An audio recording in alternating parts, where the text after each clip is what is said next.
Sports की दुनिया में कभी कभार कुछ ऐसे मज़े के इंसिडेंट भी हो जाते हैं जिन्हें सुनकर या देखकर आपके लिए अपनी हंसी कंट्रोल करना मुश्किल हो जाता है। लेकिन कुछ दिन पहले एक ऐसा इंटरेस्टिंग इंसिडेंट हुआ जिसने इंसानों को मशीन्स पर और आर्टिफिशियल इंटेलिजेंस सिस्टम पर हंसने पर मजबूर कर दिया।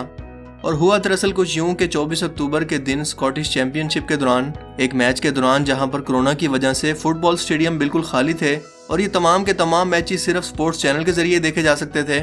इसी लाइव मैच के दौरान नाजरीन ने देखा कि कैमरा बार बार असल गेंद से हटकर एक गंजे अंपायर के चमकते हुए सर की तरफ घूम रहा है, जो कि ज्यादातर वक्त मैदान के अंदर खाली खड़े रहते हैं। सो इस आर्टिफिशियल इंटेलिजेंस सिस्टम की गलती का नतीजा ये हुआ कि शायकीन को सबसे अहम तरीन मौके पर मैच देखने की बजाय इस गंजे अंपायर का सर देखने का ही मौका मिला और दूसरी तरफ गोल हो गया। यानी कि आर्टिफिशियल इंटेलिजेंस सिस्टम को ये समझ ही नहीं आया कि ये गंजा सर फुटबॉल है या फिर एक्चुअल वाली फुटबॉल, जिस पर कंपनी ने अपनी शर्मिंदगी छुपाने के लिए यह बयान दिया कि इनका तो सिस्टम ही भाई साहब किसी ने हैक कर लिया था, जो कि ऑब्वियसली बहुत ही लेम बहाना है और हर दूसरी कंपनी कुछ ऐसा ही बहाना पेश करती है। वैसे शुक्र है कि ये वाकया फीफा वर्ल्ड कप के फाइनल के अंदर पेश नहीं आया। और वैसे भी मेरे ख्याल में मशीन्स को ब्लेम करना ठीक नहीं है, क्योंकि हो सकता है कि इस आर्टिफिशियल इंटेलिजेंस को इस बंदे का हेयर स्टाइल पसंद आ गया हो, सो ये उसका कसूर नहीं है। हो सकता है यार आर्टिफिशियल इंटेलिजेंस अभी अपनी अर्ली स्टेज के अंदर हो या बेबी स्टेज के अंदर और उसको किसी चमकती हुई चीज ने अपने असल मकसद से हटा दिया हो। Amazing random facts around the world के पार्ट 62 में खुशामदीद। ये वो सीरीज है जिसमें हम दुनिया जहान से मुतल्लिक ऐसी अमेजिंग और ऐसी हैरत अंगेज फैक्ट्स जानते हैं जो कि आपने आज से पहले कभी ना सुनी हो और जिनके बारे में जानकर आप एक ही वर्ड बोलेंगे, अमेजिंग। तो चलिए वीडियो को स्टार्ट करते हैं।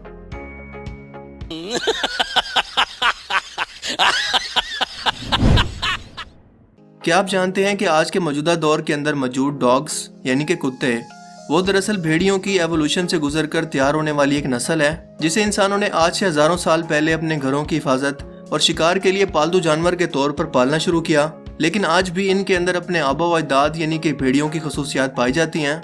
क्या आप जानते हैं कि भेड़ियों का ताल्लुक कुत्तों की फैमिली कैनेडाई से है, जो कि दुनिया भर के अंदर अपने हॉल की वजह से पहचाने जाते हैं। यानी कि रात के वक्त ये भेड़िए अजीब किस्म की आवाजें निकालते हैं जिसको हॉल करना कहते हैं और अक्सर तो ये आवाजें माहौल को काफी पुरअसरार भी बना देती हैं और ये पूरी रात इसी तरह से हॉल करते रहते हैं। और अगर इस रात को ये इंसान नुमा भेड़िए किसी और इंसान को काट लें तो वो इंसान भी बिल्कुल इन्हीं की तरह एक भेड़िया नुमा इंसान बन जाता है, जिस पर हॉलीवुड में भी काफी फिल्म्स बन चुकी हैं।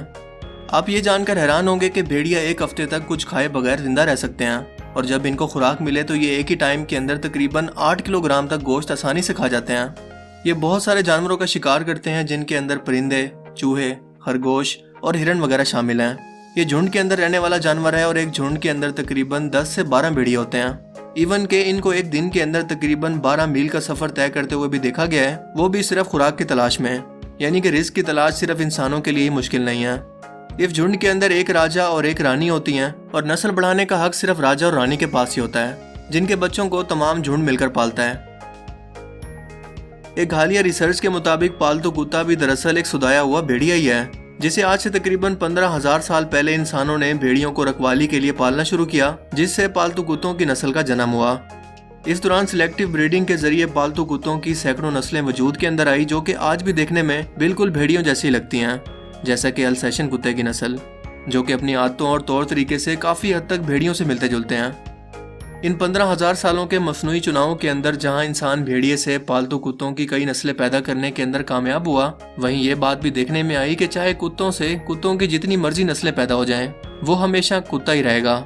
यानी कि कुत्ते से बिल्ली या रीछ कुछ भी नहीं बन सकता। और ये बात मिस्टर चार्ल्स डार्विन के नजरिए इर्तिका पर एक सवालिया निशान खड़ा कर देती है, जिसके मुताबिक जानदार एक दूसरी किस्म के जानवर के अंदर तब्दील हो सकते हैं। लेकिन क्या ये नजरिया हकीकत है? इसे साबित करने के लिए हमें टाइम में पीछे जाना पड़ेगा, जो कि मुमकिन नहीं है। और वैसे भी रिटर्न इंसानी तारीख जो कि आज हमारे पास मौजूद है वो सिर्फ 10,000 सालों तक की है, इसीलिए गारंटी से कुछ भी कहना मुमकिन नहीं है। एक अमेरिकी शहरी डेनिस, जो कि अमेरिकन नेवी का हिस्सा था, इसे अचानक से पता नहीं क्या सूझी कि इसने अपने आप को शेरनी यानी कि टाइग्रेस बनने का शौक चढ़ा लिया। और ये कोई आम शौक नहीं था और ना ही इससे पहले कोई ऐसा कर चुका था। इसीलिए ऐसे शौक को पूरा करने के लिए और अपनी लुक्स को बिल्कुल ऐसे ही बनाने के लिए इसने हर हद को पार करने की ठान ली और खुद को 14 सर्जिकल प्रोसीजर से गुजारने के बाद अपने पूरे जिस्म पर मुख्तलिफ किस्म के टैटूज बनवाए, जिसमें फेस भी शामिल है। और बात यहीं तक नहीं रही, बल्कि अपने चेहरे को शेरनी की शक्ल देने के लिए इसने अपनी आंखों की भवें, माथा और नाक को भी इम्प्लांट करवाया। आंखों के अंदर सब्ज रंग के लेंसेज लगवाए, टाइगर जैसे दांत और पंजे लगवाए, नायलॉन की मूछें और तकरीबन $2 लाख खर्च करके इसने अपनी अच्छी भली शक्ल को मुकम्मल तौर पर बिगाड़ दिया। लेकिन कहते हैं ना कि इंसान को देर सवेर अकल आ ही जाती है। लेकिन जब डेनिस को अकल आई तो वो अपने वापसी के तमाम रास्ते बंद कर चुका था। इसीलिए 2012 के अंदर मायूस होकर इसने खुदकुशी कर ली। एक ऐसा पौधा जिसे अगर कोई इंसान या कोई भी चीज टच करे तो वो खुद को श्रिंक करने लगता है या सुकेड़ने लगता है। जी हाँ, एक ऐसा पौधा सच के अंदर दुनिया में पाया जाता है जो कि पूरा साल उगने वाला पौधा है, जिसे छुई मुई या टच मी नॉट भी कहते हैं। यह पी लेगम फैमिली से है और अक्सर इसे इसीलिए उगाया जाता है कि किसी के टच करने पर इसकी पत्तियां बहुत खूबसूरती से और तेजी से फोल्ड होती हैं। हालांकि पौधों के अंदर दिमाग नहीं होता, लेकिन फिर भी अपना बचाव करने के लिए या अपने दिफा के लिए इसकी ये कोशिश बहुत ही जबरदस्त है। इस पौधे का साइंटिफिक नेम है मोमिसा पोडिका, जिसकी ये कोशिश जबरदस्त होने के साथ साथ बहुत क्यूट भी होती है, क्योंकि जब इसे पता चले कि इसका दुश्मन या इसे टच करने वाला कोई जानवर या कोई जानदार दूर चला गया है तो ये फिर से अपनी पत्तियों को खोल लेता है। लेकिन सवाल ये है कि इनमें ये समझने की ताकत किसने रखी और इनको जिंदा रहने या सरवाइव करने के ये तरीके किसने सिखाए। नेचर सच में बहुत कमाल है। क्या आप जानते हैं कि तुर्की के सूबे वैन के शाहबुद्दीन नाम के शख्स को आज से 20 साल पहले मोबाइल फोन जमा करने का शौक पैदा हुआ और अब तक वो हजारों फोन्स को जमा कर चुका है। इसने अपने घर के एक कमरे के अंदर ये तमाम मोबाइल फोन एक डिस्प्ले के तौर पर जमा किए हैं, जहां वो हर रोज एक नया या पुराना मोबाइल फोन लाकर रख रहा है। शाहबुद्दीन के पास आज हर कंपनी के मोबाइल फोन का मॉडल तकरीबन मौजूद है, जिसे वो पिछले तकरीबन 20 साल से इकट्ठा कर रहा है, क्योंकि वो पेशे के एतबार से मोबाइल फोन की रिपेयरिंग का काम करता है। जितने नोकिया के मोबाइल इसके पास मौजूद हैं, इसको तो नोकिया हाउस कहना चाहिए, जिस पर अगर कोई न्यूक्लियर बम भी गिराया जाए तो इस पर कोई असर नहीं होगा। You know what I mean. और वैसे भी अगर इस बंदे को कोई इंपॉर्टेंट फोन कॉल आनी हो लेकिन ये ना पता हो कि किस फोन पर आनी है, तो इस बेचारे का तो यही रिएक्शन होगा। और एक एक फोन को चार्ज करना और इसके चार्जर को अलग रखना एक अलग लेवल की रिस्पॉन्सिबिलिटी है। वैसे भी ये बंदा लकी है, क्योंकि अगर इसके घर में डकैती हो जाए या फिर चोरी का डर हो तो ये घर के किसी कोने से या फ्रिज से मोबाइल फोन को निकाल कर पुलिस को कॉल कर सकता है। यानी पता नहीं घर के किस किस कोने के अंदर और कहां पर मोबाइल फोन और भी पड़े हैं। आइस का नाम लेते ही आपके माइंड के अंदर ठंडक या फिर आइस क्यूब्स का ख्याल आता होगा, क्योंकि ऑब्वियसली यही तो आइस यानी कि बर्फ की पहचान है कि इसका ठंडा होना इसकी खसूसियत है। लेकिन क्या आप जानते हैं कि बर्फ गर्म भी हो सकती है?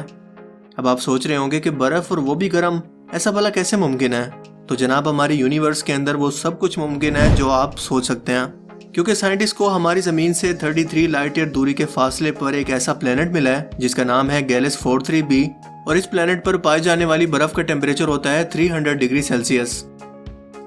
ये बर्फ दरअसल इंतहाई गर्म भाप है जो कि बहुत ऊंचे प्रेशर पर बर्फ में तब्दील हो जाती है। हम सभी लोग जानते हैं कि हमारा सूरज हमारी जमीन से साइज के अंदर तकरीबन 13 लाख गुना बड़ा है, यानी कि 13 लाख जमीनें मिलकर सूरज के जितना बड़ा साइज बनाती हैं। मगर क्या आपको मालूम है कि यही सूरज अब तक दरियाफ्त होने वाले सबसे बड़े नॉन सितारे यानी कि युवा स्कूटी से 1700 गुना छोटा है। लेकिन जब बात की जाए ब्लैक होल्स के साइज की, तो अब तक डिस्कवर होने वाले सबसे बड़े ब्लैक होल का नाम है J2157, जो कि हमारे सूरज से 34 बिलियन गुना साइज के अंदर बड़ा है। और इस जैसे न जाने कितने ब्लैक होल्स हमारे यूनिवर्स के अंदर मौजूद हैं, जिसके बारे में हमें कोई अंदाजा नहीं है, और ना ही हमें यह अंदाजा है कि इस यूनिवर्स के अंदर और कितने बड़े स्ट्रक्चर मौजूद हैं। यानी यहाँ पर और क्या कुछ पुरस्कार मौजूद है, ये इंसानों के लिए अभी जानना मुमकिन ही नहीं है। ब्लॉब फिश यानी साइकोल्टस मार्सिडिस तकरीबन 1 फुट लंबी गुलाबी मछली है जो कि ऑस्ट्रेलिया और न्यूजीलैंड के साहिल पर गहरे पानियों के अंदर पाई जाती है। इसके अंदर सिर्फ नरम हड्डियां और कुछ ऑर्गन्स होते हैं, जबकि तैरने के लिए इसके अंदर एक खास किस्म का ऑर्गन होता है जो कि गैस से भरा होता है। इसका जिस्म तकरीबन जेली की तरह होता है और ये समंदर की तह के अंदर रहती हैं। ये दुनिया के तकरीबन कुछ ही इलाकों के अंदर पाई जाती हैं और पानी की सतह से नीचे 2000 से 4000 फुट की गहराई के अंदर कभी कभार ही देखने को मिलती हैं। ब्लॉब फिश दुनिया की सबसे अजीब और गरीब दिखने वाली और सबसे बदसूरत शक्ल रखने वाली मछली है, जिसे सबसे पहले 2003 के अंदर डिस्कवर करके ऑस्ट्रेलिया के एक म्यूजियम के अंदर रखा गया और एनिमल प्रिजर्वेशन सोसाइटी के जरिए मुनक्किदा एक मुकाबले के अंदर इसको बदसूरत तरीन जानवर का वोट दिया गया। हालांकि मुझे हैरत इस बात पर हो रही है कि इसे बदसूरत तरीन समुद्री जानवर का लकब दिया गया है, लेकिन इसकी शक्ल तो क्या आपको नहीं लगता कि इंसानी चेहरे जैसी लुक्स देती है? चलो अच्छा है, अगर कोई एलियन मखलूक जमीन पर आती है तो इसी को इंसानी मखलूक समझकर अपने साथ अगवा करके अपने प्लेनेट पर ले जाएं। तो आज के amazing random facts around the world की सीरीज में सिर्फ इतना ही। आपको इनमें से सबसे अमेजिंग फैक्ट्स कौन सी लगी और क्यों? अपनी कीमती राय का इजहार कमेंट सेक्शन में जरूर कीजिएगा। अब मैं मिलूंगा आपसे एक ऐसी ही नई इंटरेस्टिंग वीडियो में। तब तक के लिए अपना बहुत सा ख्याल रखिएगा। Thanks for watching this video. Allah हाफिज़।